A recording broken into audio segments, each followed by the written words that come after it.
Good evening, everyone. Rick Yaklin here, your creator and host for Dying a Detroit Lions Fan.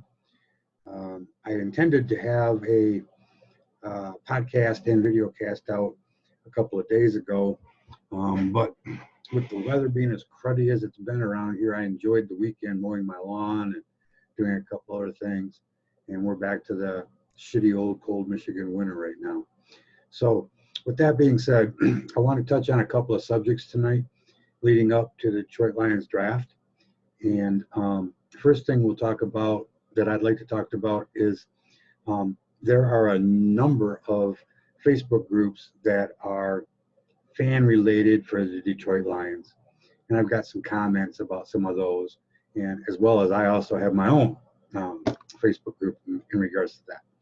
And then I want to get into a little bit of pre-draft speculation and also want to go over a little bit of what Bob Quinn's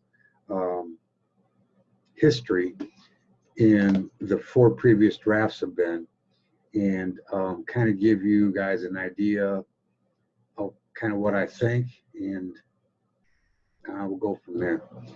As with all of my podcasts and video casts, you're encouraged to leave messages and chime in at any time. I will definitely get back to you in regards to that. And then lastly, I want to turn around and put it out there that I am going to want to do a post-draft video cast and podcast, and would enjoy having a listener join me to record it. I think, excuse me, I'm sorry.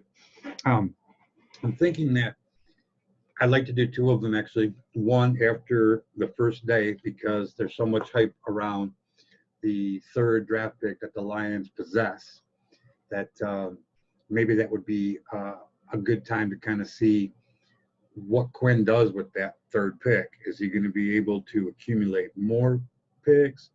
Are they going to trade out of it? Are they going to stay with it? Are they going to pick up defensive lineman, the cornerback?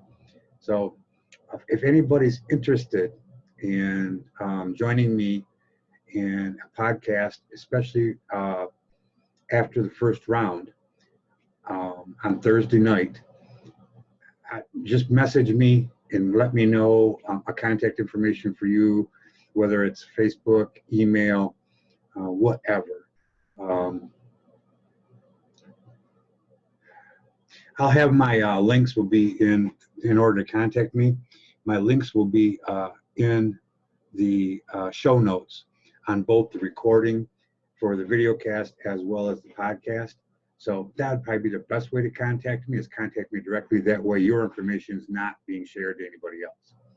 So when it comes to recording that, depending on how late the draft goes on Thursday night, maybe Thursday night, or if you're available, we will do it Friday afternoon early, say 1 o'clock-ish, somewhere around there. So if you've got the available time, let's figure anywhere from 30 to 60 minutes to do a recording, and you're interested in doing it, leave me a message and I'll get back to you and we'll set it all up. The one thing I will say is that I have discovered that I can dual record both the podcast and the video cast by using the Zoom application, zoom.com. You do not have to be a Zoom member in order to do that. If you want to get involved with that, that's fine. There's plenty of tutorials there to teach you how to do everything. But if we do a video cast and the podcast together dually, all I have to do is send you an invitation. You click on the invitation, you're right in. And we'll have a couple minutes to chat before we go live to kind of like set up parameters or whatever the case may be. So to get going, let's start talking about the Facebook groups that have, I guess they've always been there, but this year seems to be unusually busy. A couple of the groups have put up information in regards to inviting members to do their own mock draft for the Detroit Lions.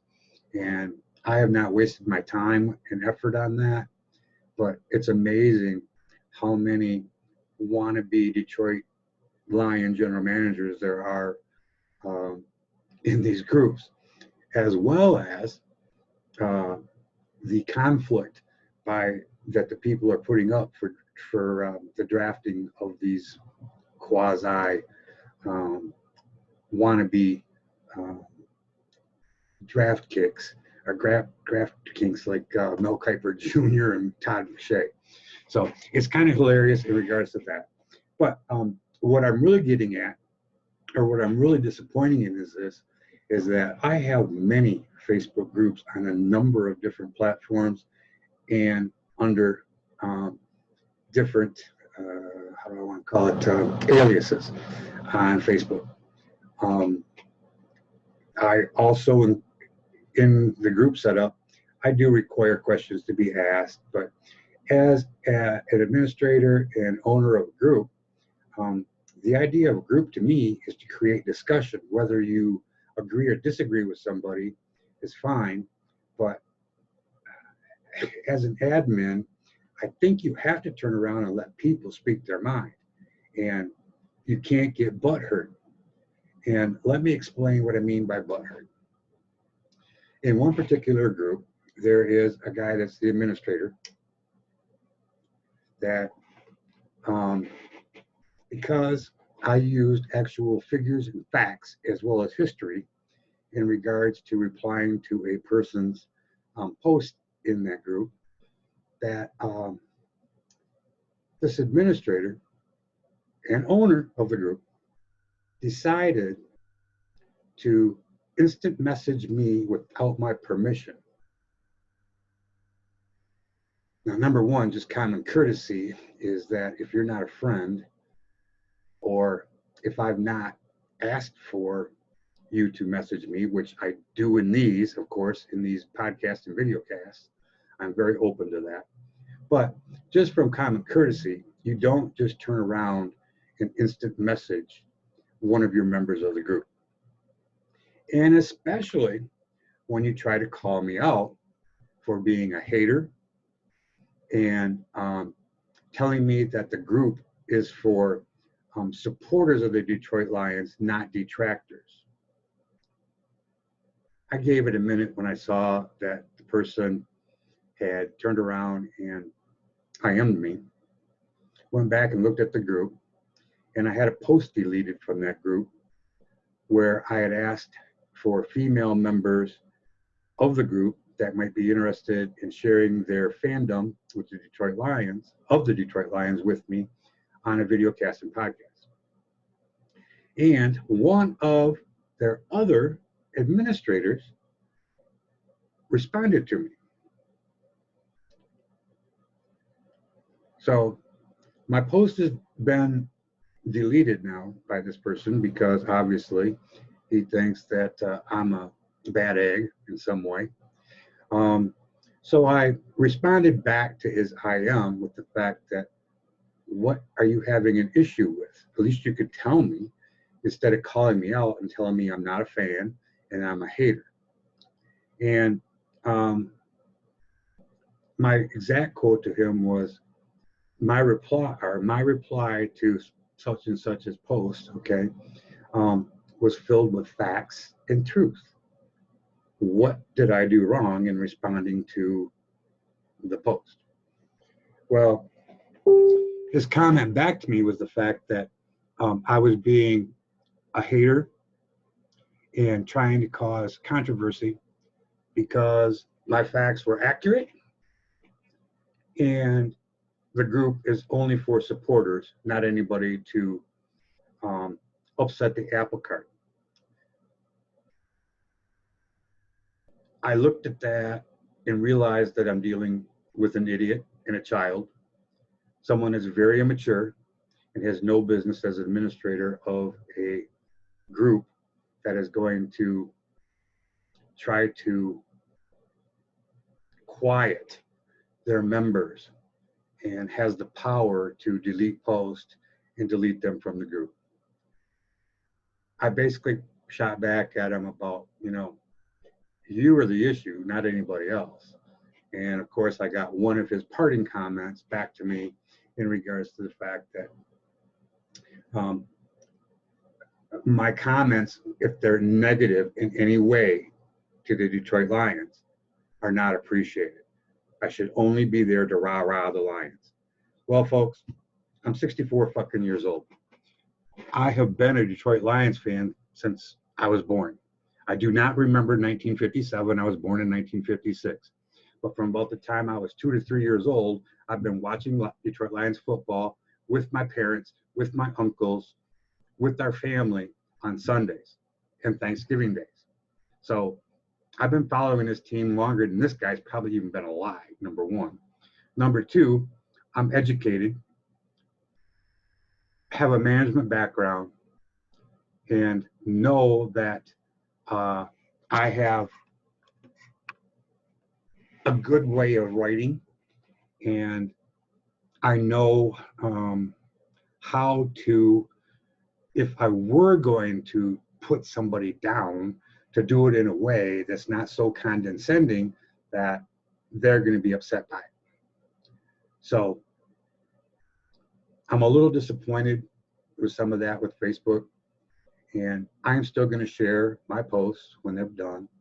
And I'm sure that this clown will end up, and you notice I'm not using his name or the group because I'm not like that. I'm not going to call somebody out.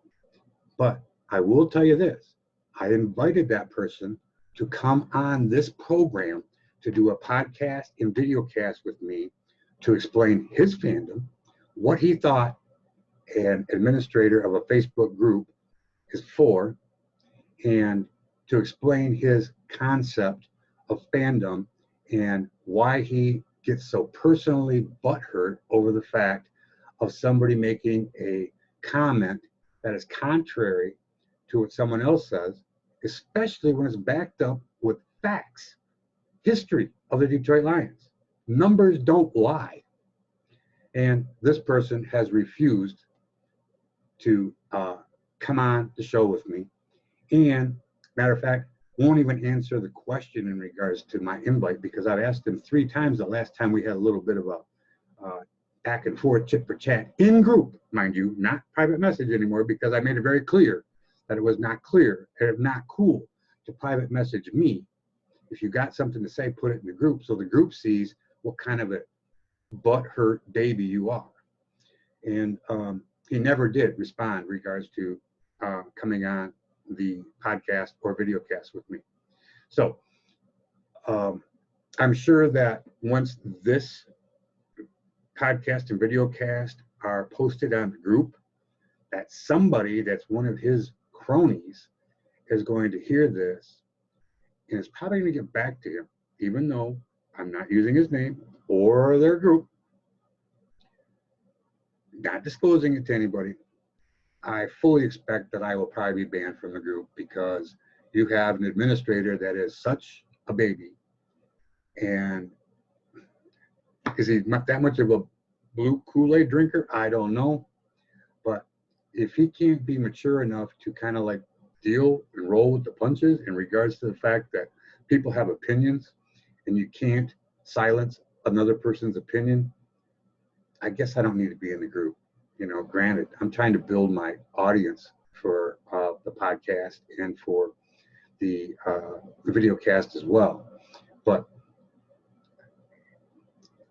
it's just ridiculous. I feel bad for the other group members that they are, most of them, if they post a negative comment and an administrator turns around and calls them out for it, too many of them are young, and most people are not confrontational. I'm not trying to be confrontational. I'm just not a person that drinks Honolulu Blue Kool-Aid and is so in love with the franchise that has given nothing back in the 64 years. Now, okay, it's 57. Especially in the 61 years that the Ford family has owned the franchise. So I'm going to call my shots as I call my shots. I'm going to call out what I call out, how I call it out. The podcast and the video cast are going to be explicit. There may be some words being said that are not for children to hear. And, you know, I don't apologize for that. I'm entitled to my opinion, and I am definitely a Lions fan. But I see the forest through the trees, and I've studied enough of the Lions' history to feel that I can go to bat with most anybody in regards to having comments and being able to back them up. I'm not trying to just blow shit out of my ass, okay? I'm telling people the truth, and if you don't like it, well, that's fine. I can understand, and, you know, I can't help that. But while we're in this, before we get to the draft, I'm going to take a quickie break for the people that are listening on the podcast, and I'll be right back with everybody. We will stay live here in the video cast until I can create the next recording, and we are back. So people for the podcast, welcome back to Dying a Detroit Lions Fan. This is your host, Rick, again. People that are on the video cast on YouTube, thank you for your patience for those few seconds there. Let's go and talk about our draft coming up on Thursday night. We have a good opportunity in my mind to pick up a number of players because we do have, 9 picks. So we're like 3rd or 4th in the league when it comes down to total picks. Oh, and speaking of that, before we go any further, has everybody seen the news that Rob Gronkowski is coming out of retirement? The Patriots have traded him and a 7th round draft pick to the Tampa Bay Buccaneers for a 4th round pick. I laughed when I heard it because I really, really kind of felt that Gronk was never done. And he wants to play with Tommy Boy. And I'm really happy to see him come back. And I hope we have a full season this year somehow, some way, even if it's without fans, because it's going to be fun to watch the NFC South now. Between New Orleans, Tampa Bay, and I'm going to say Atlanta even, it's going to be a competitive division, and I look forward to it. Okay, back to the draft. We are going into the 5th season of having Bob Quinn as the general manager. And I went back and looked at every draft since he's been here and wrote down every player that they've drafted in that time. Now, granted, in the first 2 drafts, 1916 and 1917, Jim Caldwell was a head coach, and an experienced head coach at that.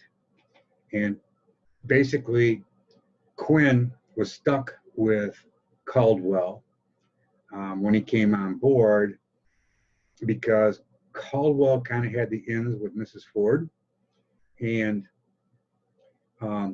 he had been successful. I mean, you're looking at 2 9-7 records in a row, and I don't think Quinn could necessarily walk in, and especially the first year, being just hired, and after a 9-7 record, he really couldn't do anything about letting Quinn go that year because it's the best record the Lions had in probably the last 7 or 5 or 6 years since Schwartz turned around and made the playoffs. And so 2018 comes around. Definitely can't get rid of him now. Can't get his old boy. And so he's stuck with him there. But if you look at the draft for those first 2 years, the Lions selected 19 players. And out of the 19 players, 8 of them are still on the team. Now, that's hit and miss in a lot of ways, and I can understand that. But if you look at some of their picks that they did, they took Jake Ruddock from Michigan.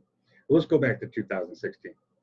There's only 4 players that are still on the roster from 2016. And it's the same with 2017. 4 players from both of those 2 drafts. And I'm sure that Caldwell had quite a bit of input on those because, you know, Quinn's a newbie. He don't know nothing. But after Quinn turned around and fired Patricia after a second back-to-back 9-7 season and a loss in the playoffs, he got to bring his old boy in, Pencil Dick, Pencil Head, Patricia. Therefore, they could create their own climate in their own culture that they've been craving to have and thinking they were going to be able to complicate or copy the New England Patriots. Well, first of all, you don't have a coach to do that because Patricia is nowhere near Bill Belichick. And secondarily, Bob Quinn is a nobody general manager who's going to pay any attention to him. He might have been a wonder kid, but he was nothing special. He's never really shown anything. So in 2018, the Lions ended up having 6 picks. Believe it or not, every one of those 6 picks are still on the Detroit Lion franchise. Isn't that funny that Patricia and Quinn decide to go after their own and all their draft picks stay? 2018 or 2019 draft, the Lions had 9 picks. And again, 6 of the 9 remain on the team today.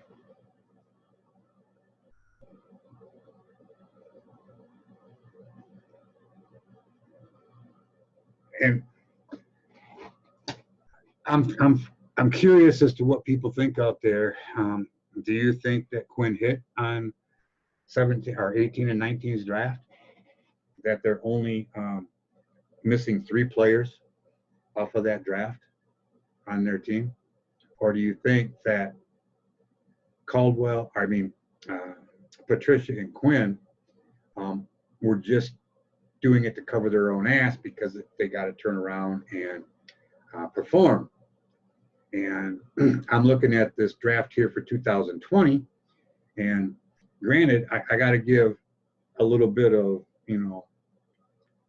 rope, I guess I would say, to Quinn this year because it is a weird draft. Not having to be able to do interviews, not being able to do a lot of things. It's going to be a virtual draft. So it's going to make it a little bit more difficult. But in the 2 years without Caldwell and with just Patricia and Quinn calling all the shots, getting their boys, the team is 9-22-1 after the first 2 years when Quinn was here and the Lions were 18-14 and made the playoffs.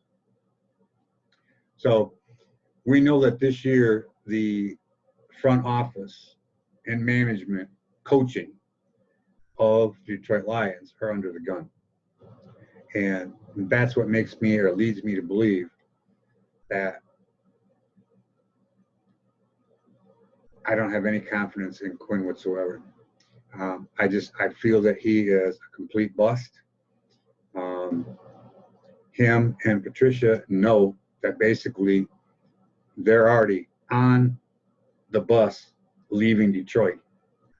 And I'm not sure either one of them has the balls or the ability to turn around and salvage not only their season, but their coaching and general managing careers, because Quinn will never get another shot as a GM after a 5-year run, firing a winning coach, a proven winning coach, and bringing in his old boy and having such a dismal first 2 years record with them. Again, 9-22-1.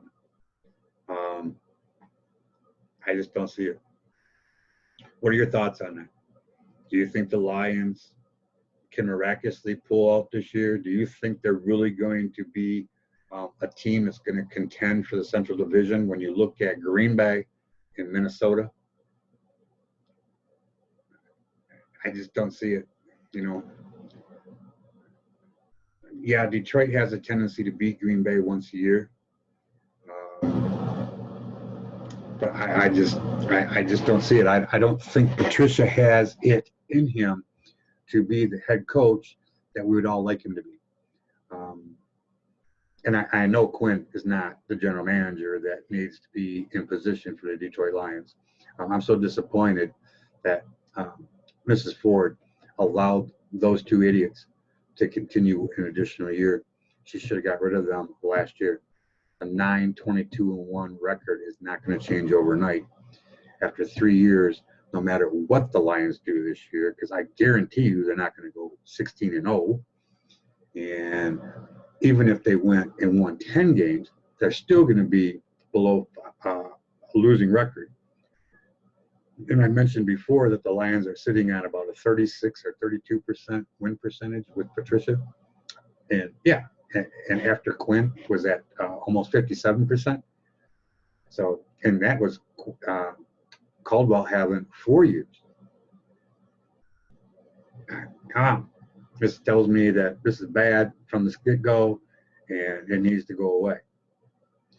Now, what is Detroit going to do? Are they going to be able to trade out a number 3, and what they're going to get for it? There's a lot of people saying that they should draft the quarterback or the cornerback.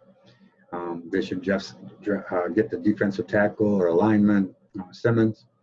So, you know, I'm open to what you people have to say and looking forward to your comments.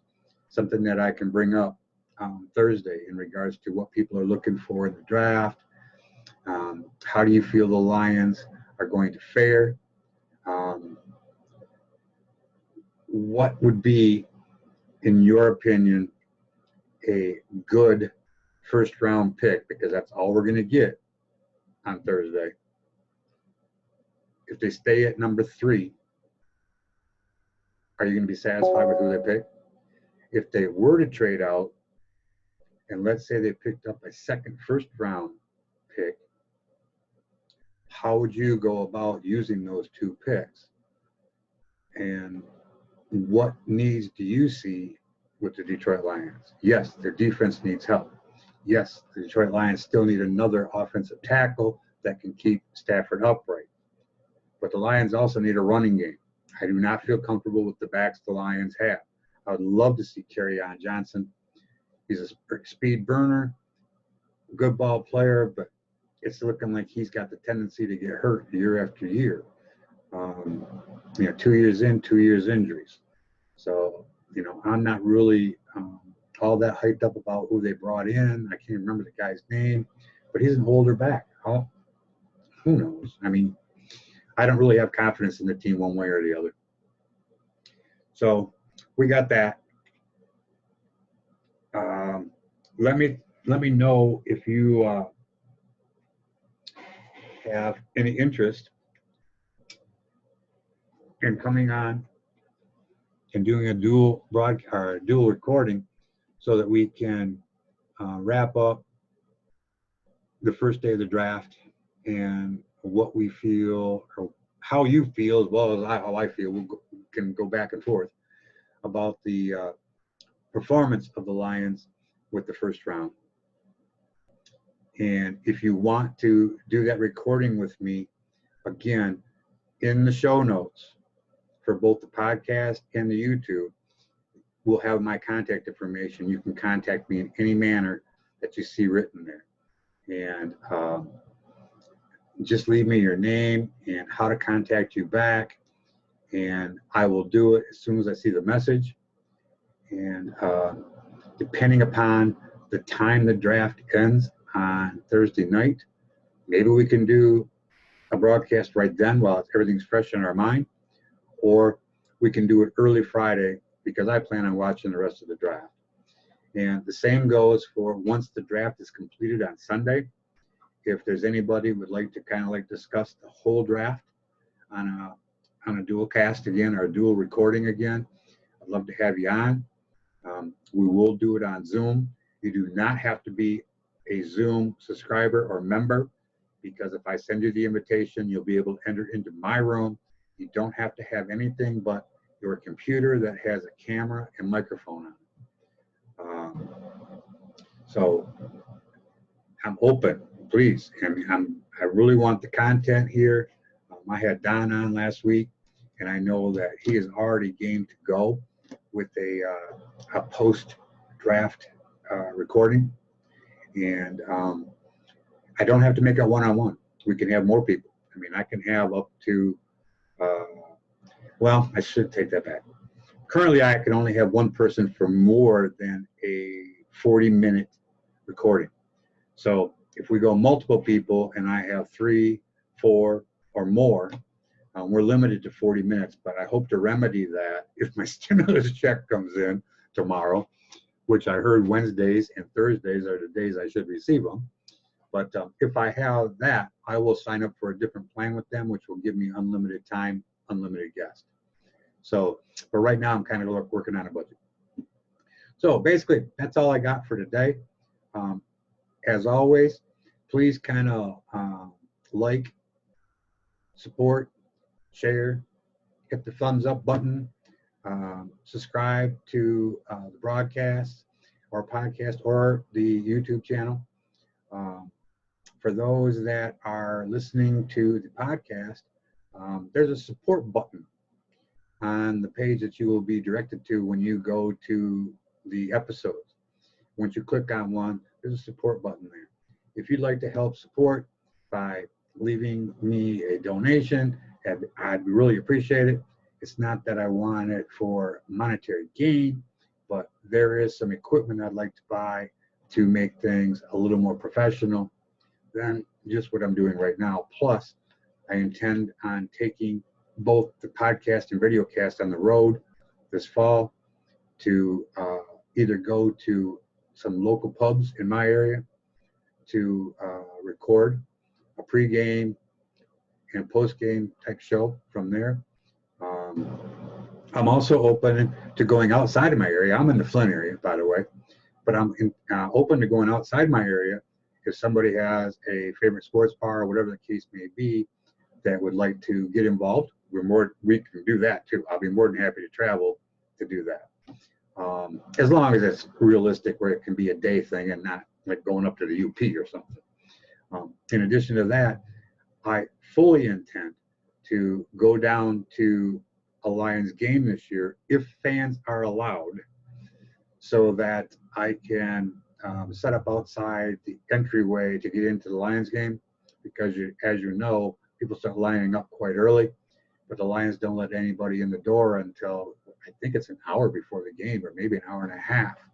So I would have a great opportunity to turn around, especially if I can go early in the year, first game, maybe the last preseason game, something like that, to talk to Lions fans, get their predictions for the year, something that we can put on to a podcast and a video cast that I can go back to at the end of the season and maybe replay it for people and comment about what people had to say.